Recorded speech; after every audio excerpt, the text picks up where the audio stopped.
A missão do meu escritório é sempre levar paz e harmonia da família, evitar conflitos.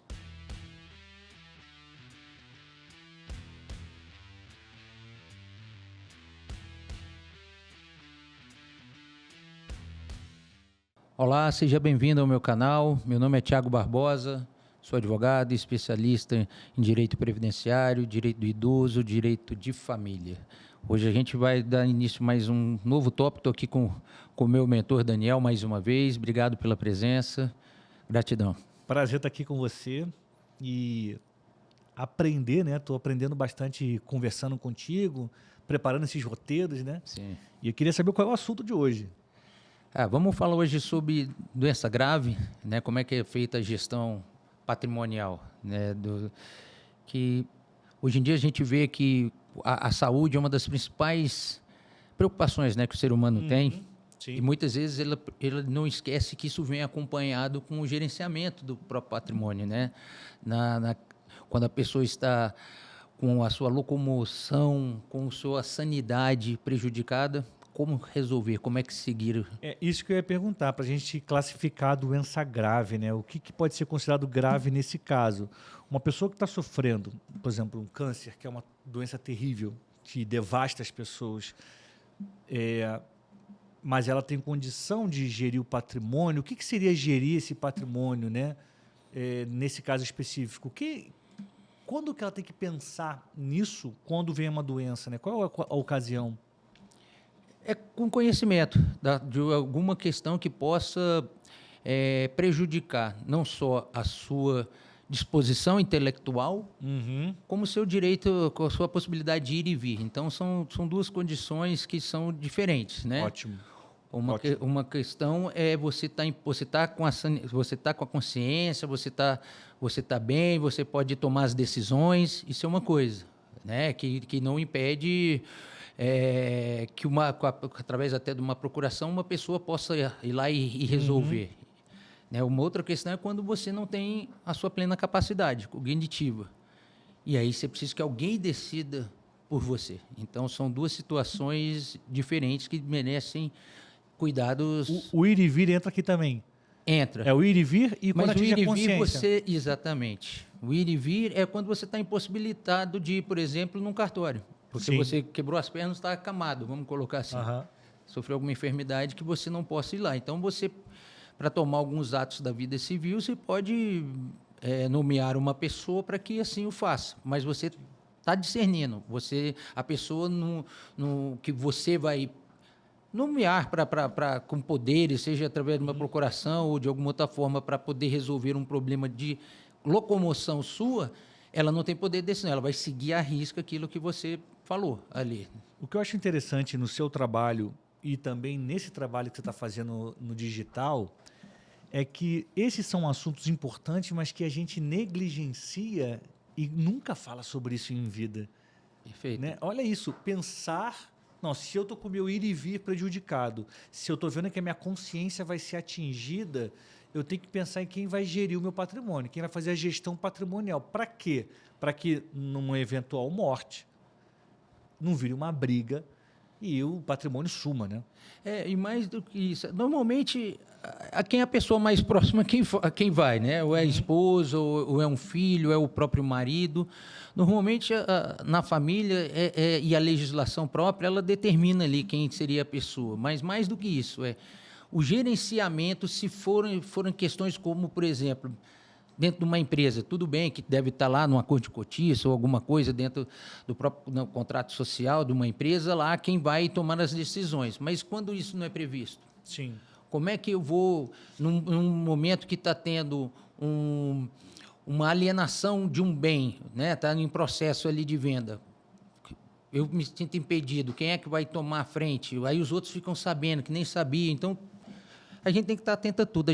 Eu falo que no meu escritório, falar em planejamento é você, o Daniel, prever situações futuras, antes que ela aconteça. A inteligência está nisso. E essa é uma responsabilidade do dono da herança, né? Sim, do dono da herança. Eu queria criar um caso hipotético aqui para a gente poder trabalhar.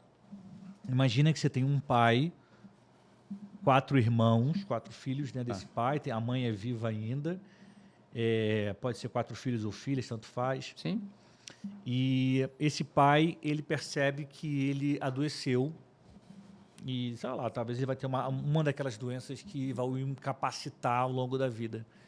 E ele decide nomear alguém para ser esse gestor do patrimônio da família. Vamos dizer que ele tem carros, uma fazenda, apartamentos. Sim. Então, ele tem ali muita herança para ser compartilhada.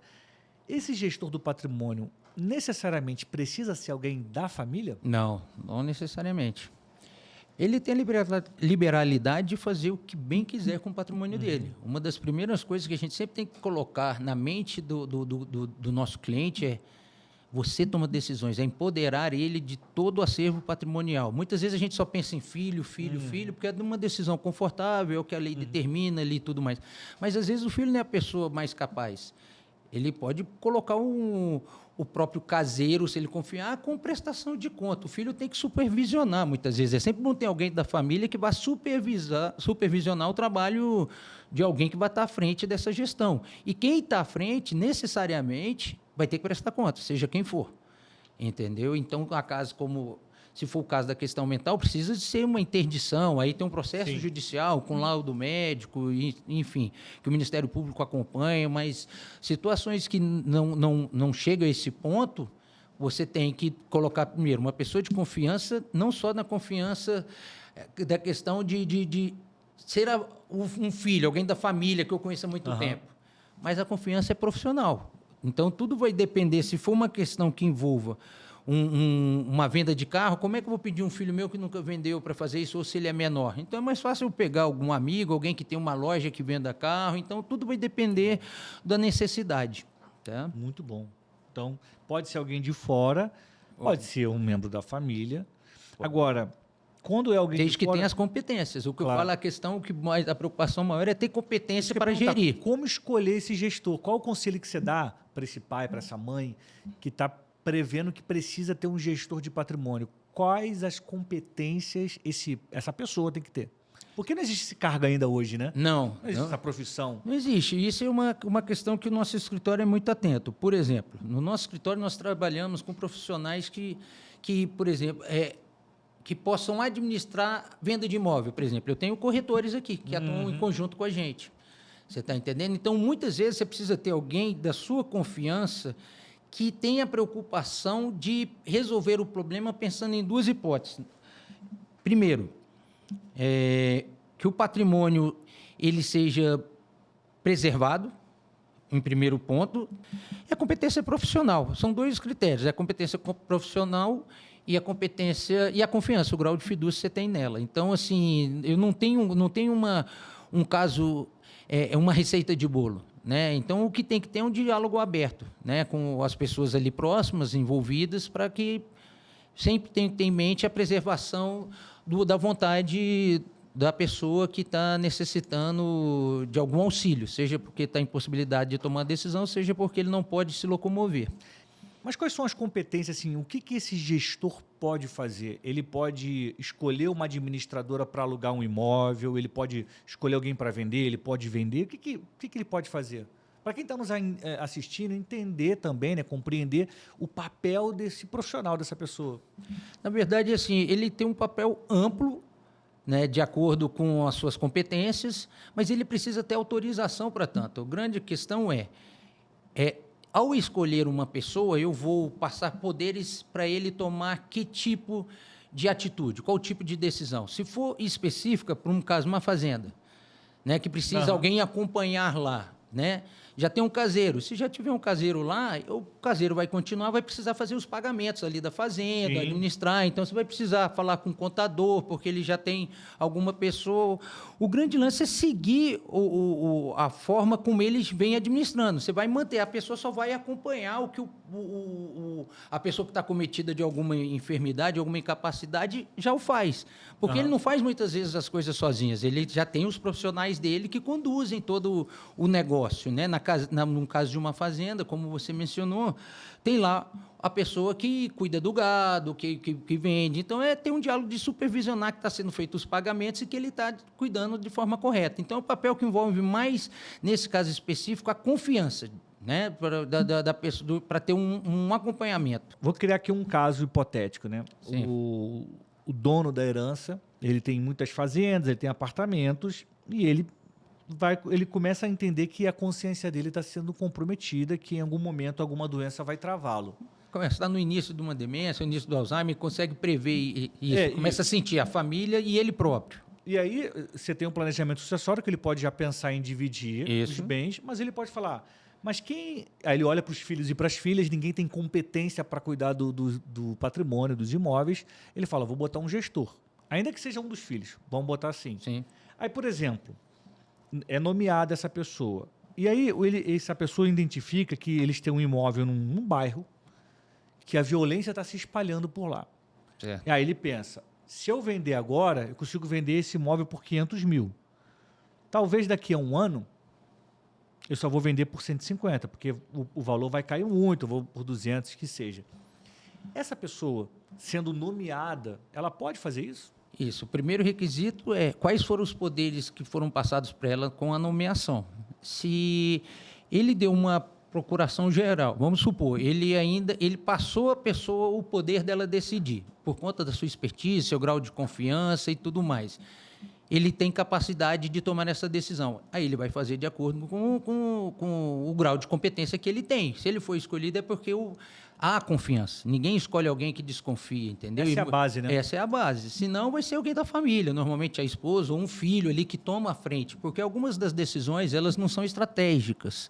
Elas são mais simples, entendeu? Então, tudo vai depender da complexidade do caso. Você está entendendo, Daniel? Então, o que eu vejo aqui é ver quem primeiro tem a disponibilidade. O bom seria alguém da família, alguém que tenha conhecimento da causa ou tenha familiaridade com o assunto, entendeu? Esse seria a pessoa mais indicada, mas nada impeça que ele possa contratar pessoas específicas ali, né? Nos Estados Unidos tem muitos casos que alguns donos de fortuna contratam um fundo. Um fundo que administra ali todo o patrimônio. Ele, às vezes, mesmo consciente, ele não toma decisão sozinha. A pessoa pode estar consciente, mas tem lá um advogado, um contador, alguém de uma área comercial, da imobiliária, e todos juntos ali são votados assuntos para administrar o bem. Tem casos que são assim. Então, é muito aberto. O que a gente tem que usar da nossa criatividade, eu vejo, para essas questões, né? Sabendo que a gente tem que planejar e escolher certas pessoas. Então, eu vejo essa questão do gestor ser alguém que você confie, que tenha competência. Se eu tiver que resumir 2 palavras, confiança e competência. Essa seria a melhor pessoa. Bom. Na falta delas, vai alguém mais próximo ali que se dispõe. Porque muitas vezes tem filho que corre disso, que não quer trabalho, entendeu? Então, esse exemplo que você deu do caso dos Estados Unidos é muito bom. É muito bom. Tem um filme muito bom. Você gosta de filme, Daniel? Eu sei que você é muito do cinema. Se você pegar aquele filme do Will Smith, que ele é um cara que instrui as pessoas a paquerarem. A gente falou esses dias aqui no estúdio sobre esse filme. Eu acho que Alto Valor? Mas, não, enfim, eu vou procurar. Enfim, no caso lá, a pessoa tem uma fortuna, eu gosto de falar isso, que é uma loira lá do filme, que contrata, que ela tem um conselho que criou para administrar todas as suas aplicações financeiras. Ela não decide nada. Às vezes ela quer abrir uma loja e não consegue abrir, precisa pedir autorização, porque ela assinou um contrato que ela não tem, ela sozinha não decide nada com relação à administração dos seus ativos financeiros, por exemplo. Muito bom. Tem essa possibilidade. Então, mas aí é uma questão que envolve, volto a falar, um acordo de vontades. A pessoa, mesmo tendo disponibilidade de locomoção e tendo sanidade, muitas vezes ela não decide. Lá fora isso. Mas aqui, voltando para o nosso planejamento acessório, se a pessoa tem uma doença ou prevê que vai se tornar incapaz, seja por como é que for, ele vai prevendo os passos. Então, ele tem que já ir refletindo, porque não é uma decisão de um dia para o outro. Sim. Ele tem que comunicar, vai falando. Então, na verdade, no primeiro momento, é procurar um profissional que vai dirigindo e que vai direcionando ali, vai criando um roteiro para ele vendo tomar decisão, porque muitas vezes ele toma decisão muito sozinho, a pessoa. E, às vezes, com base nas pressões familiares. Quando você tira do ambiente da família... Até quem tem muito dinheiro? Até quem tem muito dinheiro e quem tem pouco. Porque, às vezes, a pessoa está cercada dos herdeiros ali, normalmente. Se vai falar de gestão do patrimônio, vai ser quem tem direito a ele ali, mais ou menos. E muitas vezes a visão ali ela é poluída por alguma coisa, algum interesse. Então, quando ele sai desse ambiente, traz para o nosso escritório e abre um diálogo de alguém que é imparcial, alguém que não está vivendo ali de emoções nada, talvez clareie um pouco mais essa decisão dele de escolher uma pessoa, entendeu? Porque às vezes a decisão é tomada por emoções. E aí é onde pode atrapalhar bastante. Pelo que eu entendi da nossa conversa, e foi muito interessante, esse dono da fortuna, dono da herança, ele tem que ter em mente que o patrimônio dele pode depreciar, né? Vai perder valor, pode ser dilapidado, pode. Então ele contrata alguém para cuidar disso. Ou seja, é uma preocupação maior que esse pai ou essa mãe vai ter com os filhos, com os herdeiros, né? Ou até o oposto, Daniel. Ele pode querer alienar rápido e acabar com o problema logo. Então tudo depende. Um é com base... Se ele quer a paz, resolver logo, porque ele está com pouco tempo de vida, ele tem que resolver rápido. Então, muitas vezes, ele não vai achar essa pessoa. Ele vai, às vezes, distribuir de uma forma que talvez não fosse a melhor de todas, mas pelo menos ele viu e resolveu. Entendeu? Então, correr contra o tempo é muito difícil, você está entendendo? Então, não tem uma... Volto a te falar, não, cada caso é um caso.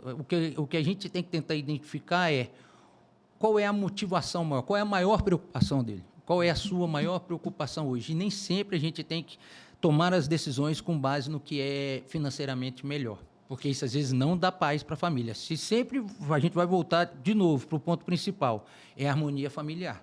Se for esse o ponto de partida, meu amigo, então, às vezes é mais fácil vender mesmo com o imóvel estando em baixa, vamos colocar assim, né? Num planejamento sucessório, o que a gente faz? Muitas vezes você vai cuidando do patrimônio no decorrer da sua acumulação. Você vai gerenciando, você tem a possibilidade, falou, o mercado está em alta aqui, eu já quero começar a distribuir, deixa eu vender esse apartamento agora e eu já divido parte dele. Porque muitas vezes, quando vem o inventário, pode ser no pior momento do mercado imobiliário, com efeito morte, a gente não sabe. Então, por isso, você tem que sempre prever as coisas do futuro, pensando na necessidade do hoje. Então, hoje, o que precisa ser feito? Hoje eu estou doente, eu tenho um mês de vida. A pergunta é essa, eu tenho um mês de vida. O que eu posso fazer para deixar minha família confortável e ela permanecer em paz? Isso é muito interessante. Eu acho que é uma mudança de mentalidade importante que o brasileiro precisa ter. Você falou tudo. É mudança de mentalidade. Se conscientizar de que o patrimônio dela pode, sustentar as gerações. Perfeito. Que, se não for bem administrado, pode trazer muito problema e muita briga. O que deveria ser uma bênção acaba virando uma maldição. E eu estou falando de mudança de mentalidade porque eu lembrei de uma história de uma pessoa que eu conheci, uma pessoa muito querida por mim, pela minha família. E quando ela, em determinado momento, ela falou para minha mãe, ela falou assim, quando eu morrer, fulano e fulano vão ter uma surpresa. Aí a gente ficou assim, eu não me meti nessa conversa, eu fiquei só ouvindo, né? Aí minha mãe olhou para essa pessoa e ela falou, tem muita gente de olho no meu testamento. Ixi. Aí ela falou uma frase que eu não esqueço, mas depois que eu morrer, eles que briguem. Olha só.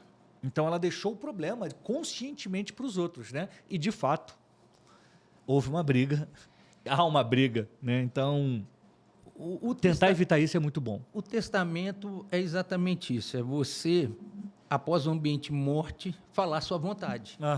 A condição está lá escondida, oculta, né? Muitas vezes. Então, ela deve ter privilegiado um dos filhos mais do que o outro, com certeza isso, ou até tirado alguém do testamento, né? Mas eu não sei se essa é uma decisão que você já vê mais uma vez que está lá a briga.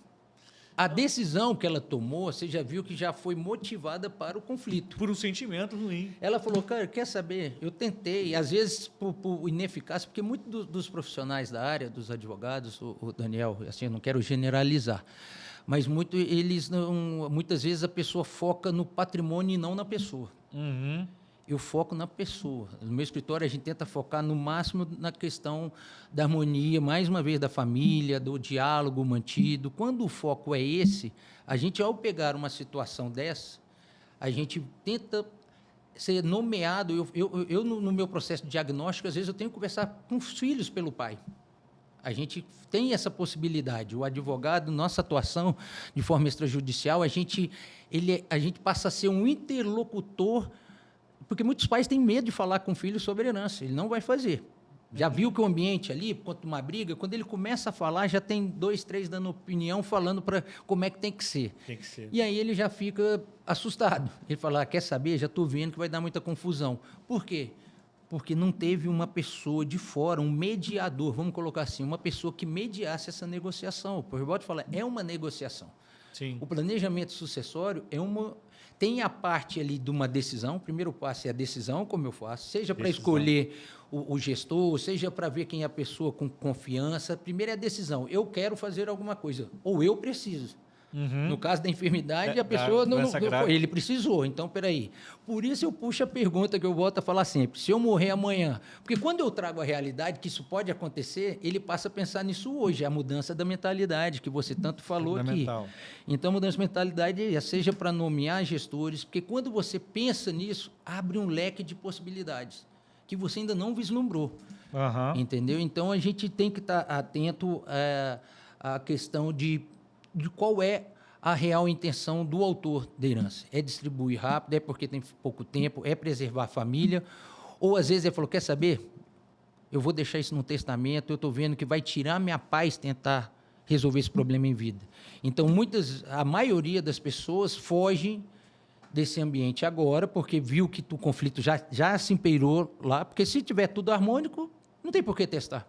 Se a família tiver uma comunicação, a grande maioria tem, eu gosto de crer nisso, se vai abrir o debate, vai se chegar a um acordo razoável, mas aí tem a forma de conversar. Muitas vezes as famílias já estão ali com a parte emocional abalada por várias questões que envolvam criação de filhos, seja lá o que for, você sempre vai esbarrar no assunto criação de filho. Sempre vai esbarrar perfil de filho. Sempre vai esbarrar, não tem jeito, vai esbarrar nisso. Então, se não trouxer isso à tona, em algum momento, vai prejudicar, seja em vida ou seja em morte. Muitos querem enfrentar o problema para assistir sem vida, tem coragem, porque a decisão, por isso que eu falo que a gente tem que empoderar o autor da herança de uma decisão. Ele tem que sentir poder, falar, é meu, eu vou fazer o que eu quero, eu vou abrir o debate, eu estou preparado para isso agora. Por quê? Eu consigo ver o que está acontecendo. Ele pode ainda, em vida, ver as cenas dos próximos capítulos. Com o evento morte, você simplesmente fala assim, eu desisto dos meus filhos hoje e deixo o pau quebrar depois. E aí? Ele já desistiu. Sim. Porque às vezes foi aconselhado por um advogado que quer cobrar logo, ou que quer já fazer um testamento. Toma aqui, deixa eu pegar o testamento. Deixa eu fazer aqui, é 5 mil, pronto. Beleza, ganhou dele, ele não vai resolver depois o problema. Exatamente. Ou vai, porque ele gosta, quer saber? Esse caso aqui vai para o inventário litigioso, os filhos vão me contratar, eu vou ganhar 2 vezes. Então, eu não tenho essa abordagem, não é meu perfil, nada contra quem assim o faça, mas eu tenho, por isso que eu sempre foco na negociação, em resolver as questões extrajudicialmente, evitando isso, buscando a paz da família, a harmonia entre os herdeiros. Sempre eu vou insistir isso todo o programa, gente, sempre, porque a missão do meu escritório é sempre levar paz e harmonia da família, evitar conflitos. E aí, são N possibilidades, que a gente vai, cada caso, a gente tem que se debruçar, buscar também. Muitas vezes eu brinco, eu sou mais um psicólogo do que um advogado nessas horas. Faz muito sentido ouvir as pessoas e pelo que você está falando aqui, cara, conversar bastante antes, planejar o que vai acontecer e deixar tudo organizado, né? Para quando o evento derradeiro que ninguém quer passar chegar, as coisas não desandarem, né? Como aconteceu no caso dessa pessoa que eu contei aqui. E já ir prevendo os próximos passos. A pessoa tem que, por exemplo, educar financeiramente. Se ele tem um patrimônio vasto, com ativos financeiros, ele pode, numa conversa nossa, falar, filho, eu estou pensando no ano que vem, pegar um caso hipotético que já aconteceu com o cliente, eu estou pensando no ano que vem distribuir 1 milhão para vocês. Mas, para tanto, vocês vão ter que fazer um curso de educação financeira ali de 7, 8 meses para eu poder distribuir. Muito bom. É um processo, Daniel, e você que trabalha com marketing, comunicação, é um processo mais criativo do que jurídico. Você está entendendo? Então, muito do que eu invisto o tempo dos meus clientes é em conhecer a família dele. Eu preciso conhecer a família dele. Aí é onde você pega essas metodologias e ferramentas que a gente vê de vidas, né? Às vezes alguns, eu não gosto de falar o termo coach, mas tem algumas coisas assim, ou de negociação, que em Harvard mesmo, essa política que lá tem do ganha-ganha, de identificação de interesses, ela se aplica a todo momento, a todo momento. Então, a gente tem que estar sempre atento a isso, porque com base nisso a gente tem um ponto de partida. A gente tem que ter um ponto de partida. Muito bom mesmo. Tenho certeza que todo mundo que nos acompanhou, né, aprendeu bastante, porque hoje a nossa troca foi bem maravilhosa. Obrigado aí pelo convite. Que isso, Daniel. É sempre um prazer recebê-lo aqui. E que a gente grave uma frase que você falou, a questão é mais de mentalidade do que jurídica. Às vezes a gente pensa que tudo vai se resolver através do ordenamento jurídico e não é. É da criatividade. Às vezes a criatividade e a intencionalidade é que vai determinar para qual caminho a gente vai tomar no planejamento sucessório. Então, gente, muito obrigado mais uma vez. Até a próxima.